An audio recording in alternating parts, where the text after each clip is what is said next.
We are Artworkium. Forget sifting through mountains of data. You've just taken the ultimate shortcut to being instantly well-informed. Welcome to the deep dive. And today, we're really excited to kick off our brand new series, Inventive Legacies, Patents That Shaped Our Lives. Right. This whole series is basically dedicated to giving you the inside scoop, the hidden story, behind the iconic patent designs you can find as these amazing digital prints in the Artworkium online store. We're sort of pulling back the curtain on the blueprints you might even have on your wall. Yeah, think of it as a little something extra. A thank you, really. To all of you who bought our prints, this is our way of diving deeper into the why, the history, and sometimes the just sheer cleverness behind those inventions you liked enough to hang up. Today, we're zoning in on a patent from the toys and games section of the store. And it involves something that feels completely standard, like totally ancient, something you'd assume was perfected ages ago. Yeah. We are diving into playing cards. This is the story of how one guy decided, you know what? The standard deck. Not quite perfect. Huh? Not perfect enough anyway. And if you're curious to actually see the design sketches, the legal blueprints for the specific tweak we're about to talk about, you can check the link in the episode description right now. Seriously, the drawings from 1909, they're kind of works of art themselves. They really are. Okay, so let's get down to the specifics. Anchor this thing in history. We're looking at a document titled, very simply, Playing Cards, but it describes new and useful improvements to the standard deck.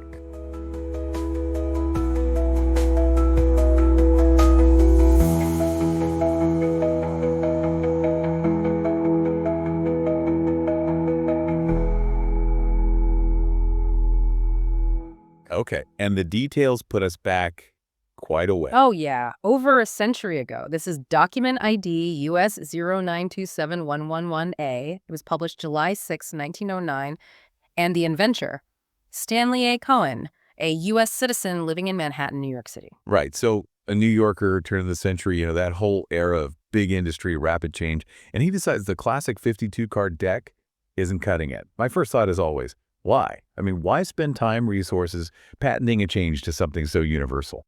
Well, it wasn't that it was bad all the time. It was inadequate for specific situations, specific social settings. Cohen saw card games getting more popular, right? And more people wanted to play at the same time.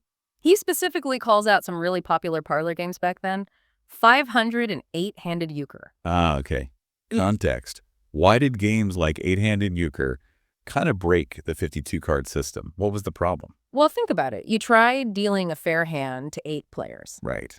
And you also need to keep a decent pool of unique, high-value trump cards, which is absolutely vital in games like 500. The 52-card deck it runs out of gas. You either have to deal fewer cards, which messes with the game, or you literally run out. No stock left for bidding or turning up a trump. It falls apart. Got it. So the goal wasn't just more cards. It was making the deck work for these bigger groups. Yeah. Cohen's solution then was adding 8 new cards, 4 suits, each getting an 11 spot and a 12 spot card. Yep. That brings the total up to 60 cards. More cards, more players. Simple enough? Simple, but potentially chaotic. You've just introduced these high numbers, 11 and 12, and they sit really close, visually, to the 9s and 10s already there. Oh, right. The confusion factor. Exactly. Imagine you're in a fast game of 500. You quickly throw down an 11, thinking it's a 10. Boom. Hand ruined. Maybe even a fight starts. Parlor game disputes were real. Huh. Okay, so the patent isn't really about inventing new cards. It's about patenting anti-mistake technology. That's a great way to put it.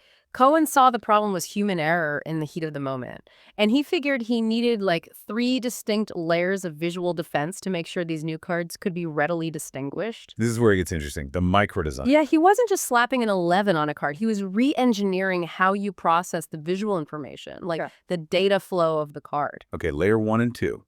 They deal with the spots themselves, the pips. First step, size. To stop the 11 or 12 spots from just completely taking over the card face, making it look crowded, confusing, Cohen specified that the spots on the 11s and 12s must be smaller than the spots on the regular cards, the 2 through 10. It's subtle, but it's that first visual cue, hey, this card's different. Okay, that makes sense. Avoids crowding. But the second layer, the arrangement. You use the term collocation. Can you break that down? What does that mean here? Sure. Collocation is just a technical way of saying the specific pattern, the layout of the spots. Think about a standard 10 of hearts, right? The spots are in that familiar grid. easy to recognize. Yeah. Cohen knew that for 11 and 12, he needed patterns so unique, so different, that you couldn't possibly mistake them for a 9 or 10, even with the smaller spots. And these patterns are incredibly specific. Almost sounds like a math problem. Yeah. Let's do the 12 spot first. Right, the 12 spot needed something elegant. The design he patented has 2 central rows, 4 spots each. That's 8 spots in the middle. Then there's 1 extra spot placed right next to each of the 4 corners. Okay, so central block of 8 with 4 corner guards. Exactly. Highly structured, really unusual, definitely not a 10. Okay, now the 11 spot, that 5-3-3 pattern, sounds tricky to picture. It's super unconventional for card design, which is exactly why it works. Imagine the card face, right? 3 vertical rows, the middle row, 5 spots packed in there. Then the 2 rows on the sides, the outer ones, they each have 3 spots. 5 plus 3 plus 3, 11. You got it. That dense center line immediately tells you it's not the sparser layout of a 10. This weird grouping is basically designed to make you pause just for a split second and think, whoa, hold on, this is one of those new high cards. It is genuinely funny that he filed a federal patent for a dot pattern. But I think I agree with Cohen, the third feature, that feels like the most critical one because it tackles how we actually use cards in a game. Precisely. Think about it. We hardly ever look at the whole card face when we're playing, do we? Oh, you fan them out. You hold your hand in a fan. Yeah, you're just peeking at those little corner numbers, right? And they're often half covered by the card next to it. It's what you might call a fanned hand problem. How do you tell an 11 from a 10 when all you see is that tiny number in the corner? Okay, let me push back a bit here. Why not just, I don't know, use different colored ink for the 11 and 12 numbers? Or put a little star next to them? Why go all in on typography for the patent? That's a really good question, and it kind of speaks to the subtlety you need in good design. If you change the color dramatically, well, now you've added a whole new thing to track, especially if the lighting's bad or maybe someone has trouble seeing certain colors. Cohen went for the most minimal, most functional difference possible. And that difference was the serif. That's it. Plain and simple. Or rather, plain versus not so plain. For cards 2 through 10, the corner numbers use what's called plain Gothic type. Basically, a clean, standard font without serifs. You know, those little feet on the letters. Right, functional, no frills. But the 11 and 12 corner numbers, they are specifically distinguished by having serifs sticking out from the figure 1 in both 11 and 12. So the entire difference between a high 11 and a standard 10 comes down to that tiny little decorative line on the 1. That tiny ornamental projection, that little foot at the base, it's kind of profound design-wise. It solves the user problem mixing up numbers at a glance with the absolute smallest visual change he could make. That's basically 1909 UI/UX design.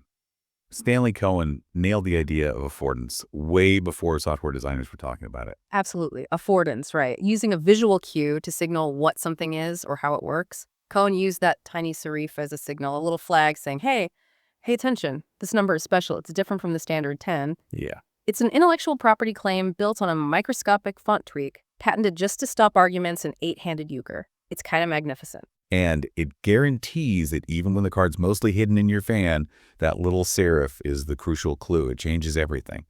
And that is what the patent locked down. The combo of smaller spots, the unique patterns like 5-3-3, and crucially, the serif versus non-serif numbers. Okay, so now that we've sort of unpacked the genius, or maybe the obsession, behind Stanley Cohen's 1909 card clarity project, we want to hear from you. What part of this whole specific invention was the most surprising thing you learned today? What jumped out at you? Yeah, there was quite a bit in there. Maybe for you, it was just the fact that these parlor games like 8-handed Euchre were such a big deal back then, like commercially important enough that someone needed to invent and legally patent new cards just for them. Gives you a new appreciation for old school card nights, doesn't it? Or maybe it was the sheer, almost mathematical detail of the spot arrangements. I'm still stuck on that 5-3-3 pattern for the 11s. The idea of legally defining that just to make counting dots easier. Try drawing that later, it's wild. Or perhaps, as we were just discussing, it was that connection to modern design.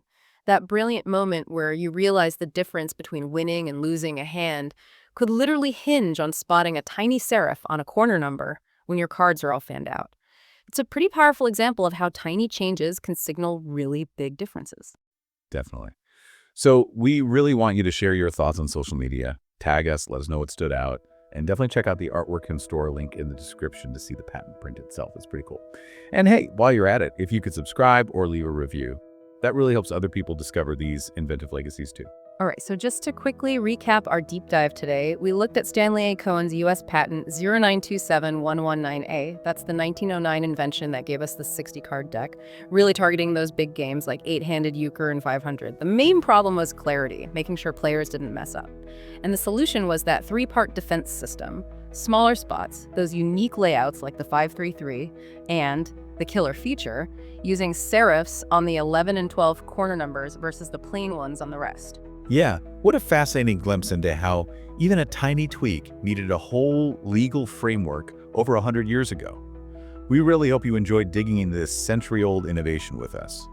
And it kind of leaves you with a thought, doesn't it? I mean, if playing cards, one of the most common successful products ever, needed a federal patent just to add a font detail to solve a usability issue, what does that say about all the other simple objects we use every day? How much hidden complexity is there? Maybe the real genius is often in those invisible design choices that just stop things from descending into chaos. That's a great point. Well, thank you so much for your loyalty, for tuning in. We hope you'll join us for the next deep dive where we'll uncover another iconic patent that quietly shaped the world around us. Goodbye for now.